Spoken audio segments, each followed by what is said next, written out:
Hello, good morning to everybody. இன்றைக்கி உங்களுக்கு ஆலு ரவா தோசை எப்படி பண்ணணும்னு சொல்லி தரோம். ஆலு ரவா தோசையோட ரெசிபி எப்படி, அதுக்கு தேவையான பொருட்கள் என்ன எல்லாம் இப்போ சொல்கிறோம், பார்த்துக்கோங்க.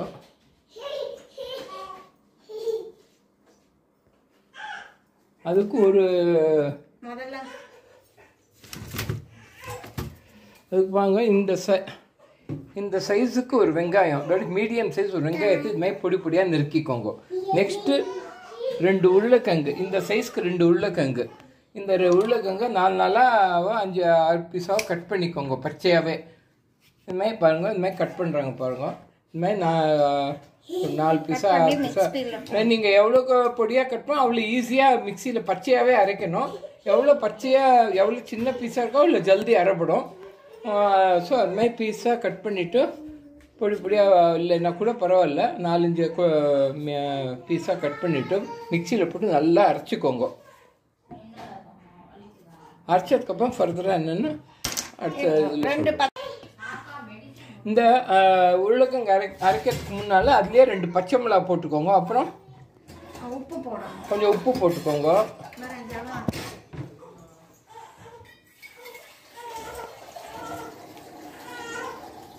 பச்சை மிளகா, உப்பு, கொஞ்சம் ஜலம் விட்டு அரைக்கணும்.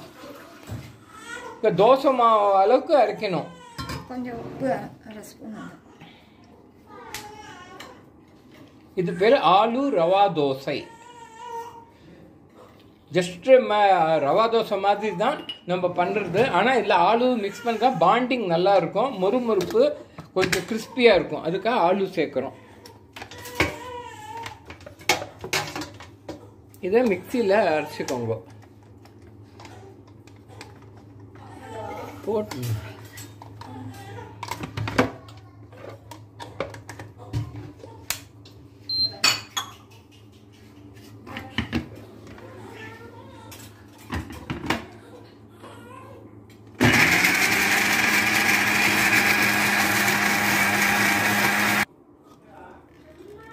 மிக்சியில் அரைச்சிக்கோங்க. இன்னும் கொஞ்சம் அரைக்கணும். கொஞ்சம் ஜலம் விட்டு அரைச்சிக்கோங்க. நல்ல ஓரளவுக்கு வெறுமனாக இருக்கும். அப்போல்லாம் வாக்கிறதுக்கு ஈஸியாக இருக்கும். இல்லைக்கா திக்கி திக்கியாக உருளைக்கிழங்கு இருந்துச்சுன்னா உங்களுக்கு வாக்க முடியாது. தோசை மாதிரி அரைச்சிக்கணும். இப்போ உருளைக்கிழங்கு நல்லா வெறுமனாக அரைச்சாச்சு. இப்போ இதில் என்ன போடணுமா? ரவை. இல்லை, ரவை போட்டுக்கணும். எவ்வளோ ரவை போடணுமா? இப்போ நம்ம ஒரு சின்ன டம்ளரால் தட் இஸ் ஒரு 100 கிராம் ரவை. இன்னும் கொஞ்சம் இல்லை, 1.25 டம்ளர் ரவை போட்டுக்கோங்க. அது ரோஸ்டடாக இருந்தாலும் பரவாயில்ல, இல்லை பச்சை ரவையாக இருந்தாலும் பரவாயில்ல. நீங்கள் அந்த ரவை இதில் போட்டுக்கோங்க.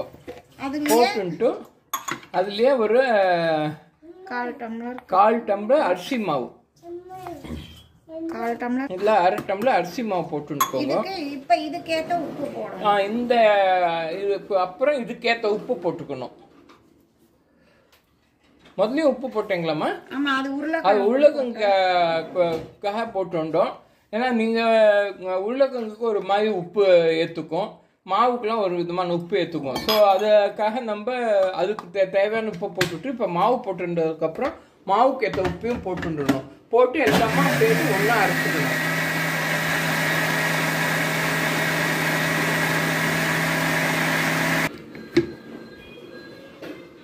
இப்போ கொஞ்சம் தண்ணியை ஊற்றி இன்னும் ஒரு சுற்றிக்கோங்க.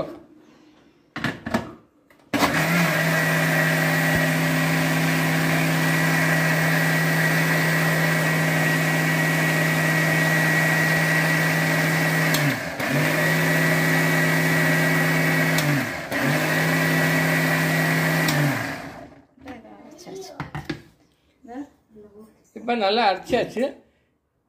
இப்போ நீங்கள் இதை ஒரு பாத்திரத்தில் ட்ரான்ஸ்ஃபர் பண்ணிக்கோங்க.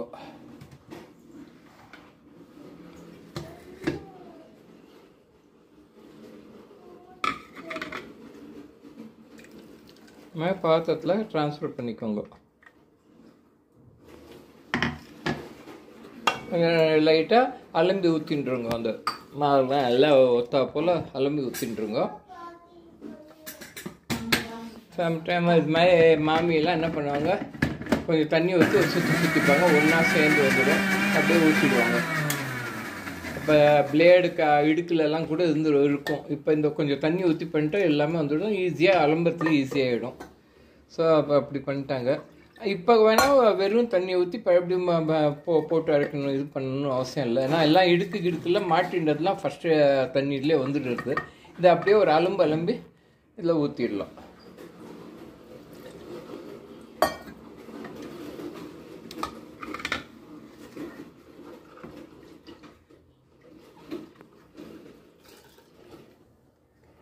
எல்லாம் ஊற்றியாச்சு. இப்போ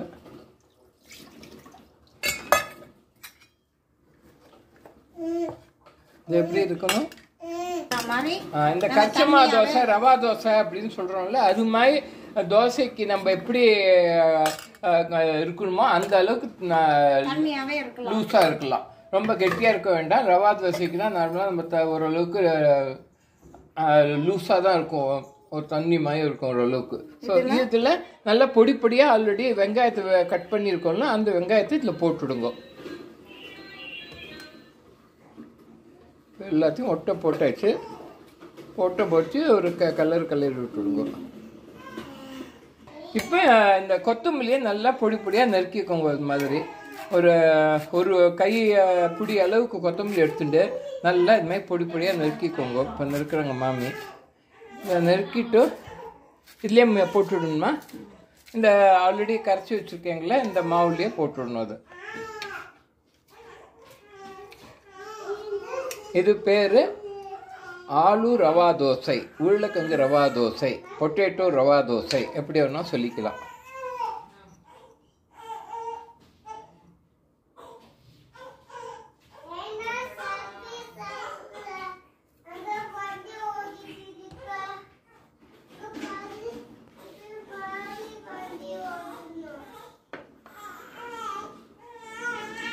நல்லா இப்போ போட்டாச்சு.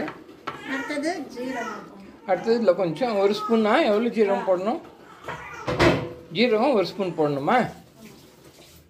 இதில் ஒரு ஸ்பூன் ஜீரகம் போட்டுருங்க. ஒரு ஸ்பூன் ஜீரகம் போட்டுனாச்சு. அவ்வளோதான். எல்லாம் ஒத்தா போல் கலக்கிக்கோங்க. யாரும் இல்லையா, அதுக்கு இப்போ இன்னும் கொஞ்சம் ஜலத்தை விட்டுட்டு ஊற வச்சுடணும்.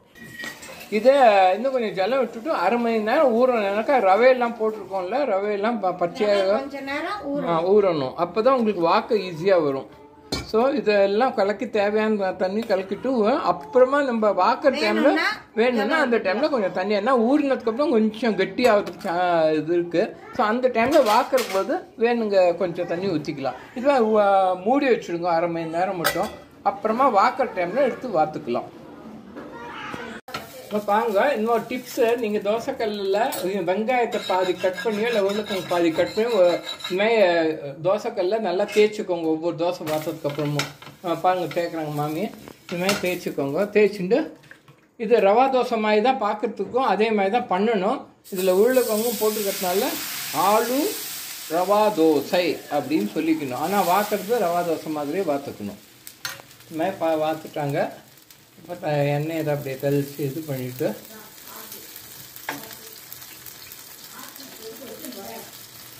நல்லா வெந்தோடனே தோசை திருப்பி போடணும். நம்ம எடுக்கலாம். இதுக்கு நான் நார்மலாக அந்த ஆலு ரவா தோசைக்கு சைட் டிஷ்ஷு தக்காளி சட்னி பண்ணுறோம். அதுக்கு தக்காளி எவ்வளோ எடுத்துகிட்டு இருக்கேம்மா? 3 தக்காளி எடுத்துகிட்டு இருக்கோம். இதுக்கு சட்டி போட்டுக்கோங்க. இதில் கேஸில் வச்சுக்கோங்க, கேஸ் அடுப்பில். அது கொஞ்சம் 2 ஸ்பூன் எண்ணெய் ஊற்றிக்கோங்க. எண்ணெய் ஊற்றின்ட்டு இதில் காரத்துக்கு தகுந்த மாதிரி 2 வெத்த மிளகா, பூண்டு 4 பூண்டு பல்லு நல்லா வறுத்துக்கோங்க. பூண்டு வாசனை வேண்டாம்னா அவாய்ட் பண்ணலாம். இதுக்கு அப்புறமா கொஞ்சம் எள்ளு போட்டுக்கணும். எவ்வளோ ஸ்பூன்மா? இதை வறுத்துட்டு ஒரு 2 ஸ்பூன் கிட்ட, ஒரு 2 ஸ்பூன் எள்ளு போட்டுக்கலாம். அது தனியாக எடுத்து வச்சுருந்தாங்க கரெக்டாக 2 ஸ்பூனு. பாட்டிலில் வச்சு தட்டில் வச்சுட்டு இருந்திருக்கணும். இப்போ நல்லா வறுத்துக்கிறேங்க. எள்ளையும் போட்டாச்சு.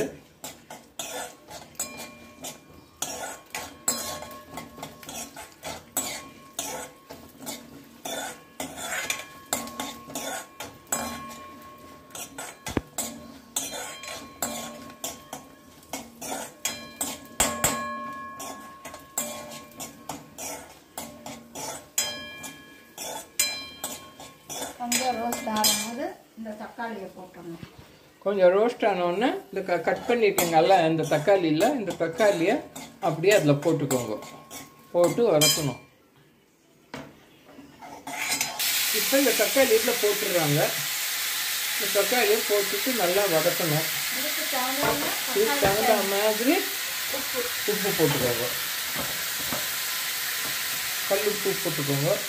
இந்த டேபிள் சாப்பிட்டு இப்போ கல் உப்பு நம்ம கல் உப்பு போட்டுருக்கோம். மேக்ஸிமம் ஒரு டிப்ஸ் இதில் சொல்லணும். மேக்ஸிமம் எல்லாருமே நீங்கள் கல் உப்பு ஜாஸ்தி யூஸ் பண்ணால் உடம்புக்கு நல்லது. டேபிள் சால்ட்லாம் அவ்வளோ உடம்புக்கு இது இல்லை. அது வேறு வழி இல்லை. சில இப்போ மாவு பச்சைறோன்னா அதுக்கு நம்ம கல் உப்பை தண்ணியில் கரைச்சி ஒரு எக்ஸ்ட்ரா ஒர்க் ஆகிடுது. அதுக்காக போட்டுருந்தோம். இல்லாட்டா கல் உப்பே அரைச்சி வச்சுக்கலாம். ஆனால் ரெய்னி சீசனில் ஈரப்பசை இதாகிடுது. அதுக்காக சம்மர் சீசன்லாம் நீங்கள் அரைச்சி வச்சுட்டு கல் உப்பே எல்லாத்தையும் யூஸ் பண்ணிக்கலாம். டேபிள் சால்ட்டை கல் உப்பு உடம்புக்கு நல்லது. இல்லை மவுண்டைன் சால்ட் வாங்கிக்கோங்க. அது இன்னும் ரொம்ப நல்லது. அது மவுண்டைன் சால்ட்டை அரைச்சி வச்சுட்டா ஈரப்பசை வராது. மவுண்டைன் கல் மாதிரி அது இருக்கிறதுனால எவ்வளோ நாளும் அப்படியே இருக்கும். இது நல்லா வதங்கணும். பெரிய ஃப்ளேமாகவே வச்சுருக்காங்க. நல்லா வதங்கிருக்காங்க. கொஞ்சம் கம்மிங்க அந்த ரவை இதை பாருங்க. இப்போ கிட்டத்தட்ட 20 நிமிஷத்துக்கு மேலே ஆச்சு. ஊறி இருக்கு. நீங்கள் ஒரு 10-15 நிமிஷம் ஆச்சுன்னா கூட பரவாயில்ல. பட் சப்போஸ் லேட்டாக பண்ணுற பட்சத்தில் கூட ஒன்றும் பிரச்சனை. ஊற தான் நல்லா இருக்கும். ஒரு மினிமம் அரை மணி நேரம் ஊறணும்.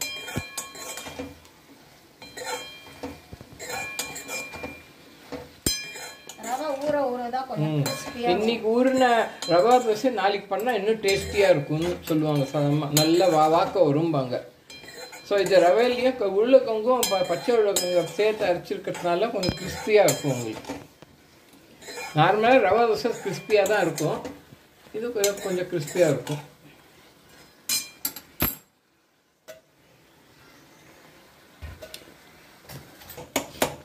நல்லா வதக்கியாச்சு.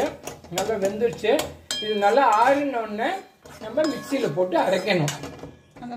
அப்போ அந்த சூட்டோடு அரைக்க வேண்டாம். கொஞ்சம் ஆறட்டும். ஆறினதுக்கப்புறம் மிக்சியில் போட்டு அரைக்கணும். இப்போ நல்லா ஆறிடுச்சு. அந்த இதை வதக்கி அந்த தக்காளியெலாம் இப்போ எல்லாத்தையும் அந்த கொஞ்சம் நல்லா எழுப்பிச்சுட்டு நல்லா அப்படியே அதே தண்ணியை இதில் ஊற்றிக்கோங்க. ஊற்றிட்டு அரைக்கணும்.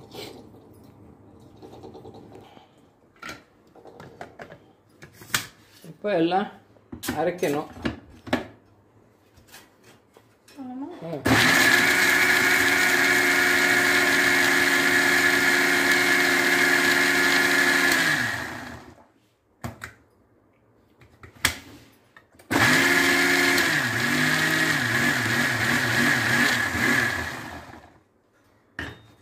நல்லா அரைச்சாச்சு. இப்போ சிட்டியில் அப்படியே அலுமி வச்ச தண்ணியை அதுலேயே ஊற்றிடலாம்ல. சொல்லுங்கள்.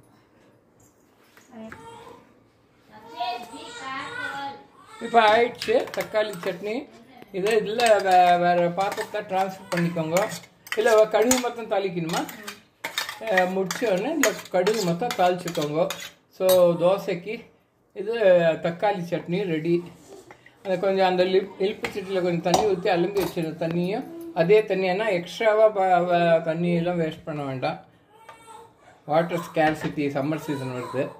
ஸோ பார்த்து பண்ணுங்க.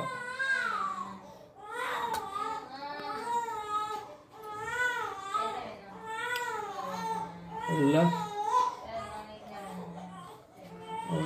ஊற்றியாச்சு. இப்போ பருப்பு ஒரு சட்டி வச்சுக்கோங்க. அதில் கொஞ்சம் எண்ணெயை ஊற்றிவிட்டு கடுகு போட்டு தாளிச்சுவிட்டு இந்த பண்ண தக்காளி சட்னியில் மேலே போட்டுருங்க. கொத்தமல்லி எதாவது மேலே போடணுமா? தேவையில்லை. மல்லி கடுகு மொத்தம் தாளிக்கும். எண்ணெய் கொஞ்சம் ஊற்றியாச்சு. ஒரு ஸ்பூன் எண்ணெய் ஊற்றிருக்கோம். அந்த கடுகு மொத்தம் தாளிச்சிட்டு கடுகு வெடிக்குமா? இங்கே வந்துடுமா? இப்போ கடுகு வெடிச்சிடுச்சு. கடுகு வெடிச்சோன்னா அதை அப்படியே இதில் கொட்டிடுங்க. கடுகு வெடிக்கும் வந்துடும். வீட்டில் பாப்பா இருக்கு, அப்பப்போ நடுவில் வந்துடுவோம். நடுவில் அவனோட வாய்ஸ்லாம் வரும். அவங்க ஹேட்ஸ் ஆஃப் பண்ணுங்க அவனோட வாய்ஸுக்கு.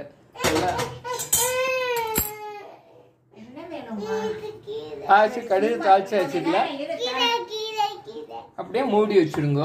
ஆச்சு சட்னி ரெடி. தோசை பண்ணுற போது தோசை எப்படி வருதுன்னு காமிக்கிறோம் பாருங்க. தோசையை திருப்பி போடுறாங்க. நீங்கள் உள்ளுக்குங்க அது மாதிரி பண்ணினா கொஞ்சம் இந்த ரவா தோசைலாம் கொஞ்சம் கஷ்டமாக தான் வரும். அதை பார்த்து பொறுமையாக எடுக்கணும். மாமிக்கு ரொம்ப பொறுமை ஜாஸ்தி. கடலிலும் பெரிது மாமிக்கு பொறுமை. அந்த கடலோட பெருசாக இருக்கிறதுனால தான் அந்த தோசையை பொறுமையாக எடுக்காங்க. எண்ணெயெல்லாம் தோசை எடுக்க சொன்னீங்கன்னா 2 தான் வரும். ஒரு தோசைக்கு 2 தோசையை சாப்பிட்லான்னா. வாங்க நல்லா திருப்பி போட்டாங்க. இதே மாதிரி நீங்கள் ஒவ்வொரு தோசையாக சிரமம் இல்லாமல் சிரமம் பார்க்காம ரவா தோசையை தோசை கல்லுலேருந்து எடுக்கணும். நல்ல கனமான தோசை கல் இருந்தால் ஈஸியாக வரும். ஹோட்டல்லலாம் கனமான தோசை கல் இருக்கும். வெறும் தெளிச்ச தோசை கூட நல்லா எடுத்துடுவாங்க. ஸோ இது மாதிரி நம்ம வீட்டுக்கு அது மாதிரி கன தோசை கல் இருந்தேன்னா தூக்கி ஒவ்வொரு கீழே இறக்கி மேலே இருக்குன்னா கை வலி வந்துடும். ஸோ நம்ம இது மாதிரி நான்ஸ்டிக் தவா இல்லாட்டா நார்மலாக இரும்பு சின்ன தோசை கல் தான் வச்சுட்டு இருப்போம். ஸோ இது தோசை ஆயிட்டுருக்கு. இது ரவா தோசை ரெடி. ரவா தோசைக்கு சைட் டிஷ்ஷு தக்காளி சட்னி ஆல்ரெடி அதுவும் உங்களுக்கு இதில் போட்டு காமிச்சிட்டோம். ஸோ இன்றைக்கி ரவா தோசை தான். ஆலு ரவா தோசை, பொட்டேட்டோ ரவா தோசை, உருளைக்கிழங்கு ரவா தோசை, என்ன வேணால் அதை சொல்லிக்கலாம். இது நியூ ரெசிபி இன்றைக்கி உங்களுக்கு போட்டு காமிச்சிருக்கோம். எப்படி நீங்களும் இப்போ வீட்டில் பண்ணி பார்த்து எப்படி இருக்குன்னு சொல்லி கமெண்ட் பண்ணுங்க. எனக்கு சப்ஸ்கிரைபும் பண்ணுங்க. வியூவர்ஸு நிறைய பேர் எனக்கு பார்த்து உங்களோட கமெண்ட்ஸை சொன்னேன்னா நான் அடுத்த ரெசிபியை புது விதமாக உங்களுக்கு போட்டு காமிப்பேன். என்னோட சில வீடியோஸ்லாம் சில கமெண்ட்ஸ்லாம் வருது கொஞ்சம் புரியாத மாதிரி இருக்குன்னு. தமிழ் நம்ம இன்னும் கொஞ்சம் இம்ப்ரூவ் பண்ணி உங்களுக்கு அடுத்த வீடியோலாம் போட்டு காமிக்கிறோம். ஏன்னா இப்போ தான் புதுசாக நம்ம இந்த சேனல் ஓப்பன் பண்ணிக்கிறதுனால எக்ஸ்பீரியன்ஸ் எதுவும் கிடையாது. அன்எக்ஸ்பீரியன்ஸாக தான் பண்ணிகிட்ருக்கோம். எக்ஸ்பீரியன்ஸ் ஆக உங்களுக்கு அடுத்தடுத்த வீடியோ புது விதமாக இருக்கும். Thank you for your support. Good evening. Thank you.